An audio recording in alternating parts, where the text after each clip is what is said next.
આ લીલા ઢૂંગી છે. એની વાયકા એવી છે કે અહીંયાથી શંકર પાર્વતી ચાલતા જતા હતા અને એક મંદિરમાં એમને એક ખૂબસૂરત બાળક મળ્યું.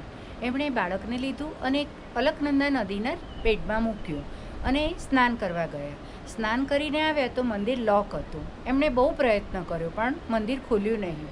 મંદિરમાં બાળકે ભગવાન બદ્રીનાથનું રૂપ ધારણ કર્યું અને એમણે કીધું કે હું નરનારાયણ પર્વતથી આવું છું અને તમે અહીંયાથી નીલકંઠ પર્વત જતા રહો, જેને અત્યારે આપણે કેદારનાથ કહીએ છીએ, અને સાંજે મારી સાથે રમવા આવજો. કહેવાય છે કે અત્યારે પણ દરરોજ સાંજે ભગવાન શંકર અને માતા પાર્વતી અહીં બદ્રીનાથ ભગવાન જોડે રમવા આવે છે. જય બદ્રીનાથ. મિત્રો, આવી અવનવી માહિતીની જાણકારી માટે મારી ચેનલને સબસ્ક્રાઈબ કરો.